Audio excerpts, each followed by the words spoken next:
Bonjour et bienvenue sur la chaîne Citywide. Suite à un commentaire et une récente annonce du groupe Constructa, je me devais de faire cette vidéo. Ça y est, la construction de la tour H99 est bel et bien sortie des cartons. Mais voyons cela de plus près. Pour commencer, voici une courte contextualisation. Euroméditerranée est un projet d'aménagement urbain de 480 hectares à Marseille. Il s'étend du nord du Vieux-Port jusqu'à Cap Pinède. Débuté en 1995, ce projet va échelonner les aménagements jusqu'en 2030. Son premier périmètre s'arrête au niveau de la tour CMA-CGM, construite en 2009, qui fut la première tour du projet. Le contexte étant établi, nous pouvons passer au sujet principal de la vidéo.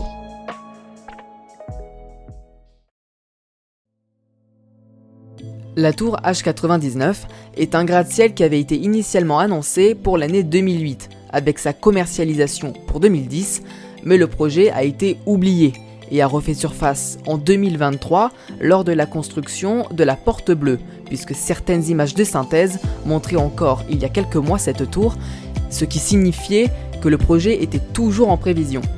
Je vous le rappelle, mais de nombreux changements sur la skyline marseillaise se sont opérés dans le temps.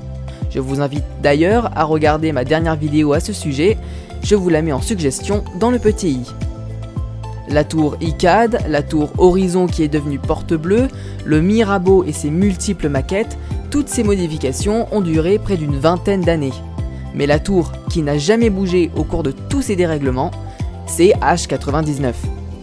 Présente sur les images de synthèse depuis 2008, cette tour aux allures futuristes a traversé les vents et les marées de la skyline marseillaise pour finalement changer d'identité. En effet, c'est sous le nom de M99 que cette tour sortira de terre dans quelques années, avec une architecture inspirée donc de H99, mais dans un style plus contemporain. L'ancien design paraissait plus futuriste et singulier, mais le nouveau visage de cette tour n'est pas pour autant déplaisant. Il reste dans l'actualité des architectures urbaines de ces 10 dernières années, mais sa hauteur et son blanc cassé la rendent plus chaleureuse. On reste sur l'idée originale des 3 cubes posés les uns sur les autres en forme d'escalier, mais les façades sont complètement différentes. En 2008, elles étaient entièrement vitrées et faisaient plus prototype, avec une façade de côté plus désordonnée, et nous nous retrouvons avec des balcons rectilignes, parallèles, qui lui donnent un aspect moins original, certes, mais quand même plus organique et moderne. Ce n'est que mon avis personnel, mais je trouve que cette nouvelle architecture lui va à merveille. Je n'ai pas vraiment de préférence entre le nouveau design et l'ancien, mais je trouve qu'elle s'inscrit parfaitement dans cette nouvelle skyline et qui fait comme un écho à l'immeuble Porte Bleue.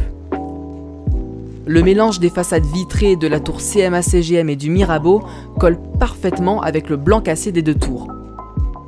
La skyline de la cité phocéenne aurait vraiment eu du caractère et une magnifique esthétique si seulement la tour La Marseillaise aurait pu avoir un autre look.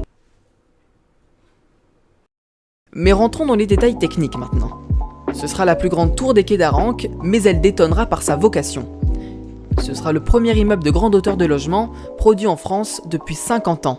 En effet, ces 30 étages seront dédiés à la résidence. Celle de luxe d'abord, sur les 17 derniers niveaux qui proposeront des appartements de standing. Les habitants bénéficieront également de la toiture végétalisée de l'immeuble. Mise en commercialisation dès le 29 juin 2023, les premiers prix ont tourné autour de 300 000 € pour des T2 et jusqu'à 2,8 millions d'euros pour des immenses duplex de plus de 200 mètres carrés avec 120 mètres carrés de terrasse panoramique. Pour détonner, c'est une résidence sociale étudiante de 95 logements, certains avec extérieur, qui occupera les 6 premiers étages. Entre cette résidence étudiante et les habitations de standing au sommet, ce sera un hôtel de 4 étoiles qui prendra place sur 8 étages. En plus de ces 130 chambres, un restaurant panoramique avec sa terrasse à 50 mètres de haut sera ouvert aux personnes extérieures. Si le projet H99 a évolué, c'est aussi sur la partie environnementale. En effet, le bâtiment sera bioclimatique, d'abord par la méthode de construction, inspirée de sa voisine la Porte Bleue. Il s'agira d'assembler des éléments préfabriqués hors site à quelques kilomètres en béton bas carbone. Un procédé en circuit court et rationalisé qui permet de réduire les émissions de CO2. Pour réguler la température de la tour, elle sera reliée à la boucle d'eau de mer Thassalia. Ce dispositif réduira ses émissions de gaz à effet de serre de plus de 70% par rapport à un gratte-ciel classique. Côté verdure, l'aménagement d'un jardin dans le prolongement du rez-de-chaussée et d'une toiture active aménagée en jardin suspendu laisse espérer que de nombreux écosystèmes pourront s'y développer. Cette tour atteindra les 99 mètres, comme le porte son nom, même si, je sais pas vous, mais sur les images de synthèse, j'ai l'impression qu'elle est bien plus haute que celle de 2008. Quoi qu'il en soit, les travaux débuteront à l'été 2024 pour sa livraison au 4e semestre 2027 et sa construction est estimée à 95 millions d'euros hors taxes.